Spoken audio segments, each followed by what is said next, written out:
कैसे आते हो? तभी आपको डर नहीं लगता है कि हमने काम तो कुछ किया नहीं है और वोट मांगने जा रहे हैं।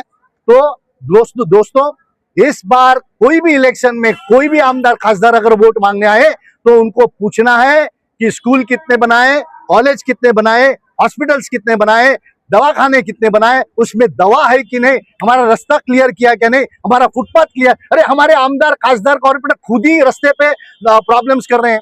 वो फ्लावर बेड्स जो बनते हैं ना इनके नाम से, जो इलीगल है। वो रास्ते पे बड़े बड़े स्टेच्यूज लगाते हैं, वो इलीगल है।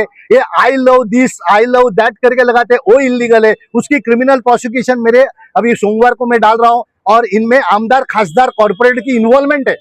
ये गलत काम करने में हमारे आमदार खासदार कॉर्पोरेटर की इन्वॉल्वमेंट है। अगर इन्वॉल्वमेंट नहीं है तो आपने ये बनाने कैसे दिया? आप अगर आंखें बंद करते हो इसका मतलब आप इस कॉन्स्पिरेसी में शामिल हो, इस कट में शामिल हो। कॉन्स्पिरेसी को हिंदी में क्या बोलते हैं?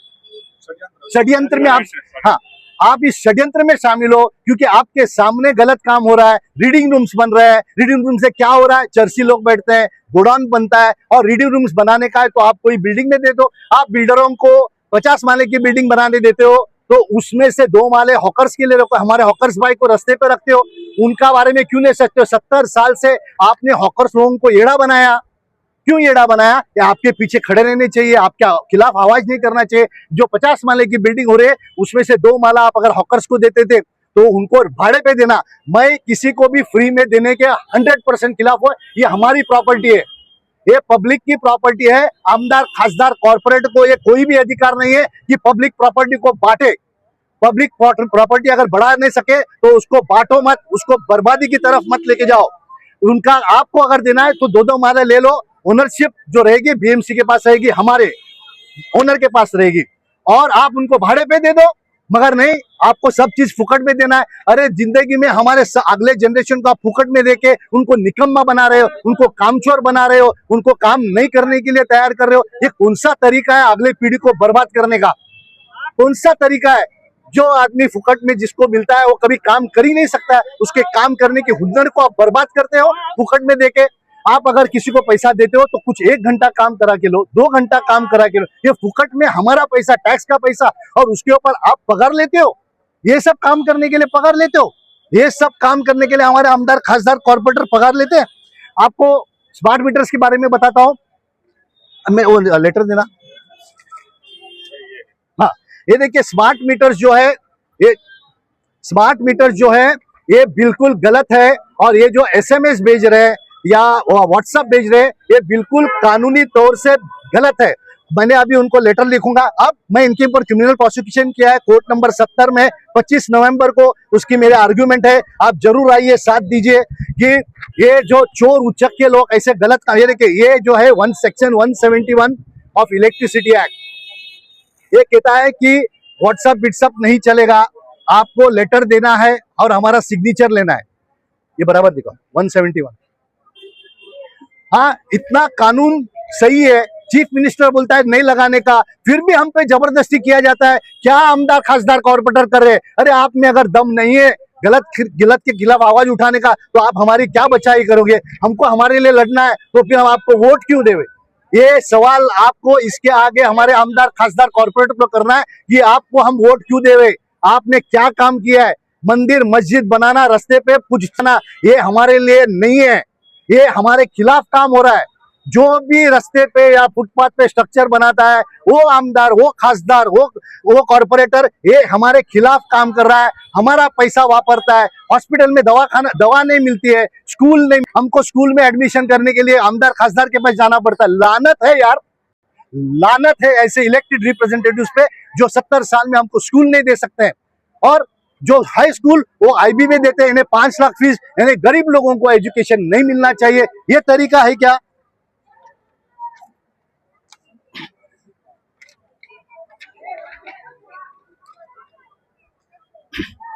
अभी आपको बताता हूं कि इनकी जो पॉलिसीज है, ये पॉलिसीज अगले 25 साल में या 10-15 साल में यहां मिडिल क्लास हम सब मर जाएंगे।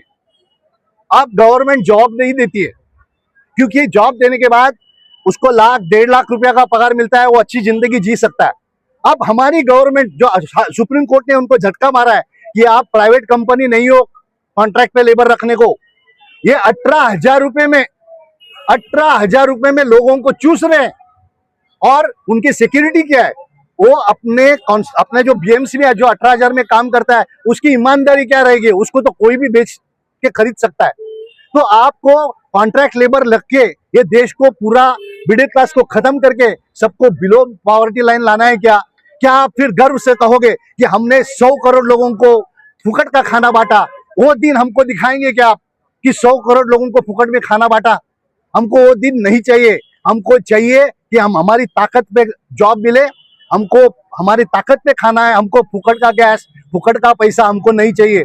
मगर आप हमको हमारी ताकत को बर्बाद करने के लिए हमको फुकट का दे रहे हैं हर चीज, ताकि हम काम नहीं करें। हमको काम दीजिए, हमको फुकट में मत दीजिए। जो जो जो गवर्नमेंट या जो हमारे आमदार खासदार कॉर्पोरेटर है जो हमको फुकट की आदत लगाते हैं, हमारी अगली जनरेशन को बर्बादी कर रहे हैं। ये ध्यान में रखिए, ये फुकट ये पॉइजन है। जो भी चीज फुकट में आती है वो जहर है। और गवर्नमेंट कभी भी फुकट में कुछ ही नहीं देती है। यहाँ 400 रुपए का 1100 रुपए गैस हो गया, बाकी हर चीज का देखो। इलेक्ट्रिसिटी बिल जो 2003 में 1 रुपया था, 98 पैसा था, आज 20 रुपया हो गया। ये हमको 1 रुपया देंगे और हमसे 100 रुपया वसूल करेंगे। इस तरह से ये चल रहा है। तो ये फुकट देने का जो स्कीम्स है उसको आवाज उठाइए, ये फुकट देना बंद कीजिए। फुकट देने के बदले हमको आपको 2 घंटे की नौकरी दीजिए ना। आप 2 घंटे की नौकरी क्यों नहीं देते हो? 2 घंटा हमसे काम क्यों नहीं कराते देते हो? वो नहीं देंगे क्योंकि हम काम करेंगे तो मजबूत होंगे, हमारी अक्ल चलेगी। आप हमारी अक्ल को बर्बाद करना चाहते हो, इसीलिए ये हालत है। अभी हमारे ये डोंगरी की बात बताता हूँ।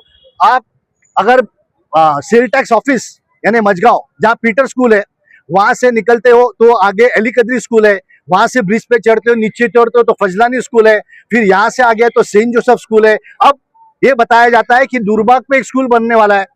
अभी वो स्कूल अगर आएंगे तो वहाँ 500 स्टूडेंट तो जरूर रहेंगे। अगर 500 स्टूडेंट रहेंगे तो 100 गाड़ियां रहेंगी, 200 स्कूटर्स रहेंगे, 10 बसेस रहेंगे, तो वो कहाँ रुकेंगे? आज हम चल के भी दूरबाग से जेजे हॉस्पिटल नहीं पहुंच सकते, इतना ट्रैफिक जाम रहता है। और उस जेजे हॉस्पिटल में इमरजेंसी केस कैसे जाएगी? क्या ये हमारे आमदार खासदार कॉर्पोरेटर ने सोचा है? क्या बस आंख बंद करो, बड़े लोग कुछ भी करे, आंख बंद करो। ये स्कूल बनने के पहले ट्रैफिक की एनओसी कैसी मिली है? ट्रैफिक की एनओसी मिलने के पहले वहां आज आप अभी भी जाके देखिए, चलने के लिए रास्ता नहीं है। वहां सब स्कूटर्स लगे हुए, बिल्डिंग वाले के स्कूटर्स लगे। तो स्कूल के लोग कैसे आएंगे, कैसे जाएंगे? और उनके स्कूटर और उनकी गाड़ियां अगर लगेगी तो पब्लिक जाएगी कहां से? गाड़ी जाएगी कैसे? इमरजेंसी यहाँ हबीब हाई स्कूल है, हबीब हॉस्पिटल है, वहां जेजे हॉस्पिटल है, वहां पेशेंट कैसे जाए? तो ये सब प्लानिंग करने का किसका काम है? जो वहां एसी में बैठा हुआ जो आईएएस ऑफिसर्स है, यानी कि म्युनिसिपल कमिश्नर है, एडिशनल म्युनिसिपल कमिश्नर है और हमारे आमदार खासदार कॉर्पोरेटर है। हम आपको पगार क्यों देते हैं भाई? ये सब तो कम से कम करो। अच्छा ठीक है, आपको नहीं समझ में आता, आप बच्चे लोग कैसे समझो, नहीं समझ में आता है, जिंदगी में सोचा नहीं होगा कुछ, तो हम जैसे को तो पूछो। हम आपके साथ काम करने के तैयार है, हम आपका असिस्टेंट करेंगे, हम आपका चाकरी करेंगे, आपका नौकर बनेंगे। अगर मुंबई को अच्छा बनाना है तो हम आपके नौकर बनने के भी बगैर पगार का, हम आपसे पगार नहीं लेंगे सर, मगर हम आपके साथ काम करेंगे। क्यों? क्योंकि आप जो नहीं करते हैं वो हम सोचते हैं। इसके आगे जो एलर्ट सिटीजन है उसके बारे में सोचिए, उनको बुलाइए, उनसे ज्ञान लीजिए और उनको उनसे काम कैसा करने का समझ लीजिए। अभी क्वालिटी ऑफ एजुकेशन हमारे स्कूल से अगर हम 10वीं पढ़ के बाहर निकलते हैं तो नौकरी मिलेगी? हम ग्रेजुएट होके बाहर निकलते हैं तो नौकरी मिलेगी? अरे आप सब्जेक्ट ही ऐसे पढ़ा रहे हो कि ये आदमी गधा ही होना मांगता है। हम गधे पैदा कर रहे हैं, हम कोई इंसान पैदा नहीं कर रहे हैं। स्कूल में क्या होना चाहिए कि रोजमर्रा जिंदगी में क्या जरूरत है उसकी जरूरत है।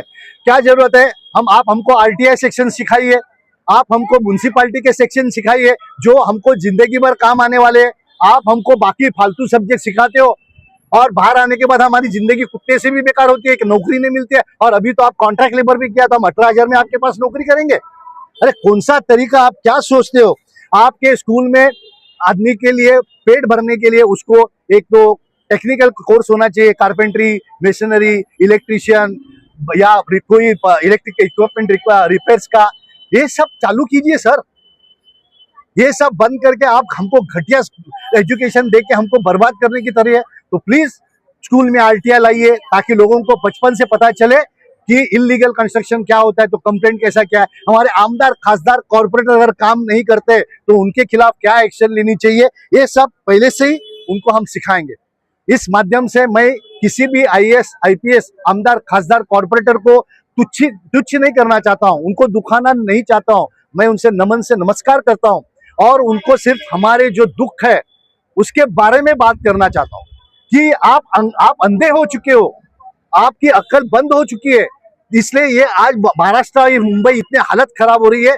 इसलिए आपकी अक्ल की ताला हम खोलने की कोशिश कर रहे हैं, आपके आंख जो बंद है उसमें ड्रॉप्स डालने की कोशिश कर रहे हैं और हम आपके साथ काम करने के लिए तैयार है। आपको इंसल्ट करना या आपको तुच्छ बोलना या आप गलत है बोलना, गलत है, आप गलत है, गलत बोलना तो हमारा फर्ज है, आप गलत तो है ही है, मगर आप जो काम नहीं करते उसके लिए करना। तो वापस बोलता हूं कि इसके आगे कोई भी आप ऑफिस में जाओगे तो वहां बोर्ड चाहिए कि इनके खिलाफ कंप्लेंट कहाँ होनी चाहिए और कौन से ऑफिसर, ये बोर्ड जरूरी है as per section 4 RTI act में। वापस इसलिए दोहरा रहा हूं कि हर सिटीजन के ये कान में गूंजना चाहिए आरटीआई एक्ट सेक्शन 4 और आमदार खासदार कॉर्पोरेटर आईएएस आईपीएस के ऑफिस के बाहर उन लोग के सैंक्शनिंग अथॉरिटी कौन है उसके बोर्ड लगना चाहिए, उनके वरिष्ठ 3 अधिकारी कौन है उसके बोर्ड लगना चाहिए और साथ में ही वो रोज 2 घंटे लोगों को विदाउट प्रायर अपॉइंटमेंट्स मिलना चाहिए। ये दादागिरी करते हैं और जिसको कानून मालूम नहीं है उनको भगा देते हैं, वो पुलिस की धमकी देते हैं। तो ये इसके आगे आप पुलिस की धमकी से मत डरिए, सीधा वीडियो रिकॉर्डिंग कीजिए। वीडियो रिकॉर्डिंग करना ये आपका हक है, चाहे वो आईएएस हो, चाहे आईपीएस हो, चाहे आईआरएस हो, आमदार खासदार कॉर्पोरेटर, ये हमारे सेवक है, हम पगार देते हैं, उनका काम नहीं करते तो उनका वीडियो निकालने का आपका फर्ज है। और पुलिस स्टेशन में भी जाते हो तो पुलिस स्टेशन के अंदर जाने के पहले आप अपना वीडियो रिकॉर्डिंग चालू कीजिए ताकि वो जो भी बोलेगा उसमें कैच हो जाएगा, वो आपके मोबाइल छीनने आएगा या आपसे दादागिरी करेगी तो ये आ जाएगा वीडियो में। तो डरिए मत, इस देश को अगर बचाना है तो सुप्रीम कोर्ट ने कहा है कि आपको बंदूक लेके सरहद पे जाने की जरूरत नहीं। आज इस मुंबई महाराष्ट्र और इस देश में जो गद्दार करप्ट आमदार खासदार कॉर्पोरेटर या आईएएस आईपीएस ऑफिसर्स है, इनसे निपटना आज सबसे बड़ा इंपॉर्टेंट है। यही ये देश को बर्बादी की तरफ लेके जा रहे हैं। और मेरा बोलने का मकसद सभी आमदार खासदार आईएएस आईपीएस करप्ट है या गद्दार है नहीं, मुझे काफी आमदार खासदार कॉर्पोरेटर आईएएस आईपीएस मदद करते हैं, जिसके वजह से मैं आज आपके सामने इतना बात कर सकता हूं, क्योंकि ये मुझे पॉइंट्स देते हैं लिख के कि आप ये बात करो, आप ये बात करो, आप ये बात करो। तो मेरा ये बोलना नहीं है कि सब गद्दार है, मगर ज्यादातर लोग गद्दार है। इसलिए ये दुख है कि हमारा पैसा, हमारी ताकत, और आप हमसे ही दादागिरी कर रहे हो, हमसे ही हुज्जत कर रहे हो। आपकी क्या, आप हमारा पैसा नहीं वापरते हो, पगार तो हमारा है, आप पैसा लगाते हमारा है, फिर आप लोग अपना बोर्ड कैसा लगाते हो? अरे कुछ तो शर्म करो यार, कुछ तो शर्म करो बैनर्स पोस्टर लगाने के टाइम पे कि आप सेवा करने आए हो। इस माध्यम से मैं आपको सभी को धन्यवाद देता हूं कि आपने मुझे सुना और जरूर रास्ते पे उतरिए। कानून हाथ में है, हमारी ताकत है हमारी पेन। हमारी ताकत क्या है? हमारी पेन है, हमारा आरटीआई है और हमारी नॉलेज है। इसको वापर के हम इस देश को, इस मुंबई को, इस महाराष्ट्र को बचाएंगे और आपका साथ हो तो अगले 5 साल में जरूर हम बदल लाएंगे। जय हिंद। जय हिंद।